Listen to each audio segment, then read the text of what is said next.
Hey guys, what's up? So guys, this is the daily news analysis of 19th of March.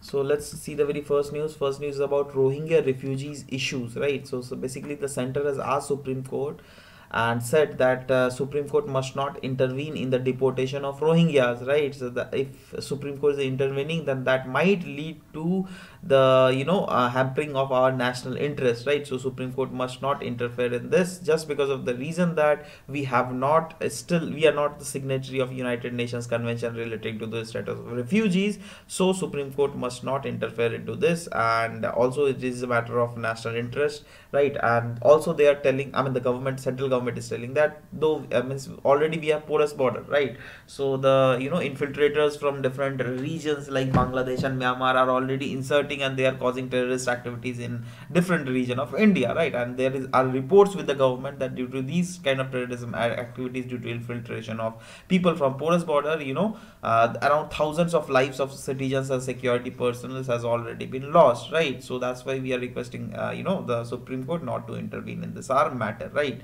This is totally, we are sovereign nation, and our government has totally right to take decisions again it, I mean, regarding it, right? So let's deal a bit of about Rohingya. Who are Rohingyas? So see, basically the thing is, in our northeastern states, right? Say for example, these are northeastern states like Arunachal Pradesh, Nagaland, Manipur, and Mizoram, right? And this is Manipur, sorry, Myanmar, right? So in between Myanmar, there is a region called Rakhine region, where there lives Rohingya Muslims, right? Now, Rohingya Muslims are the Sunni Muslims, right? Now, this is their Sunni Muslims, and a few of the conservative Buddhist factions of Myanmar doesn't want this Sunni Muslim to inhabit their place, right? So they, past few years, some sort of genocide is being carried out there, and there is a mass evacuation of all the Rohingya Muslims from Myanmar, right? And these Muslims are directly taking place, I mean, directly taking the rescue in. Bangladesh region, right? So this is what the main thing that is happening with the Rohingya Muslims in, Myanmar. Next is about Hammer spacecraft. Now, basically the news. This is the news because NASA is making up a nuclear spacecraft that is called Hammer spacecraft. Now, the reason is that it is speculated by the scientific community that by 2035 there is an asteroid which is known as Bennu asteroid, which is revolving the sun at a very fast pace, and it is being said that year by year, this asteroid is coming close to Earth, right? So it might be possible that is there is a out of 2700, there is a one chance, that is 1 out of 2700 probability that this Bennu asteroid might hit our world, right? So it is the work of our scientific community from now onwards to take some sort of measures, right? So this is what the measure is. They are making this hammer name, that is hyper velocity asteroid mitigation mission for emergency response, and they are making this hammer nuclear spacecraft just to ensure that if at all any sort of rock comes nearby the world, then it might divert the path of that rock, right? Next is about Hisar Gaurav. Just remember it, guys. This is very much important because the scientists of ICAR, that Central Institute for Research on Buffaloes, have produced cloned calf called Hisar Gaurav. This is the cloned calf called Hisar Gaurav. Now, how this has been made from this calf? See, from the parent calf, basically from the tail section, right? The cells are removed, and this has been removed from the ventral side of the tail. Say for example, this is the tail of this buffalo. Then these all the regions are exposed to sunlight, right? Now this vintage part, that is the part which is being directly always touching with his legs, so that is called the vintage section, right? So the cell is taken from this vintage section, and through those cells, since they are not directly much more of affected by sunlight, exposure to sunlight, so that is being made used to make these Hisar Gaurav calf, right? So this cloned buffalo calf is distinct from the earlier cloned produced in India, as this is produced from the cells of the ventral sides of the tail, as we have already discussed, of the superior buffalo bull, right?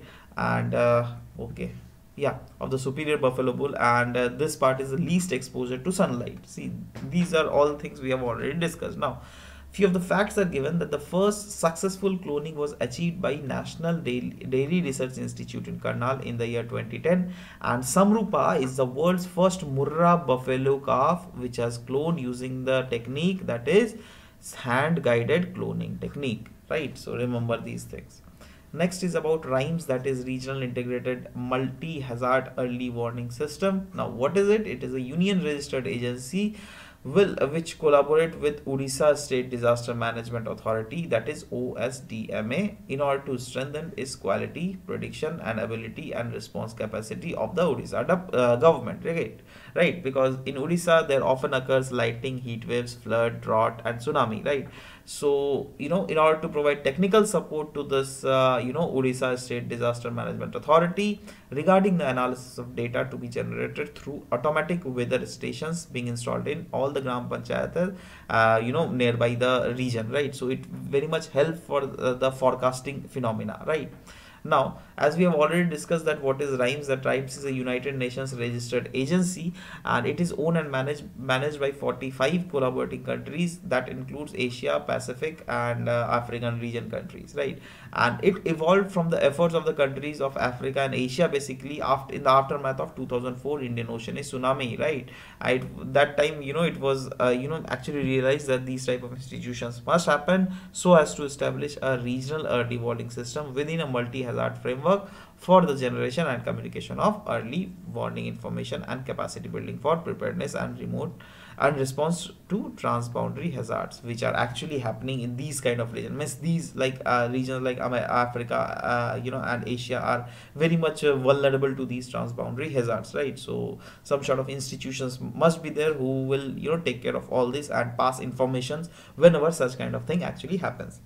Now next news is new species of water strider. Now remember, this is very important. I personally believe, just because of the reason that the characteristics of water strider possesses is very much important. Now the news is scientists from Zoological Survey of India has discovered new species of water strider in the region that is Nagaland, right? So it has been found in northeastern region. Now regarding the quality of water strider, they are a group of insects who are adapted to the life on the surface of water using surface tension to their advantage. Means they are using surface tension as an advantage to walk and to do any activities on the surface of water, right? So they might ask you that recently water strider was in news, it was found in Andaman and Nicobar Island, so that will be wrong, and they might ask you that these group of insects are very much adapted to the life on the surface of water, they can walk in the surface of water, so that will be absolutely true, and which you will think that okay, how can they do activities on the surface of water? Yes, they can do. How? By taking the advantage of the surface tension of the water, right? And also scientists are working on the water striders and saying that the presence of water striders are the kind of natural indicator that the water of quality over there is good or something like that, right? And also guys, they are a huge and important role in the food chain, right? So this is all about this new species of water strider. Next is about Swadesh Darshan scheme. Now this was in news because the government is basically planning to take spiritual route to spur tourism, right? Not terrorism, sorry. So yeah, basically see, our local tourism, it is very much based on spiritual tourism, right? But government is planning to make these outsider tourism also involved in this spiritual tourism, right? So for that government, for that, I mean, that is what the news was there. But in news there is a component that has been given was through the Swadesh Darshan scheme, right? So that's why I'm discussing this, all right? So what is it, guys?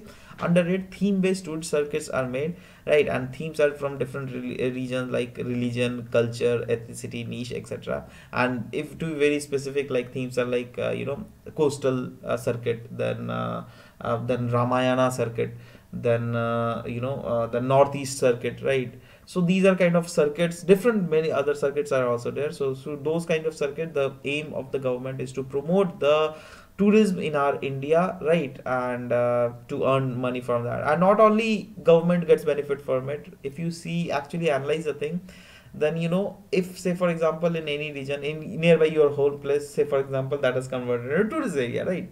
So you can construct a house, right, and you can give it as a rent to the tourist people, right, and you will earn a huge sum of money. Okay, so first is that. Now second is, it is a kind of livelihood source for you, right? Not only for you but for other people also who are residing nearby, right? So they can take any kind of employment activities over that region. So that is what about Swadesh Darshan scheme is. So yeah, this was all about it. And regarding the governmental schemes, yes guys, just remember, just don't off it and just listen to what I'm telling you. See, the governmental schemes compilation I've made for and that will be very much important for your IRS prelims examination 2018. Not only for IRS prelims, rather different other governmental examination also, right? Now, what is the benefit of reading these governmental schemes is that if you just go through it now, see, I have partitioned different other ministries, right, in different other lessons, right, and in each ministry, say for example Ministry of Women and Child Development, right, whatsoever was being this governmental schemes was there in news past 1 year regarding the Ministry of Women and Child Development, that has been compiled in one or two lesson, right? So it will be very much important and very much easy for you to analyze these things, right? So just go through it. If you haven't, trust me, these are very very very very very important. Every time maximum huge number of questions directly are asked from these type of governmental ministry scheme, right? And since I've made this work very much easier for you, that's why I'm just requesting you to go and visit this thing, right? And also, yeah, like this Facebook page where I make regular updates. So those who's I personally believe that every one of you guys will be having the Facebook page, right? So just go to this page, and this link is also I'm giving in the description.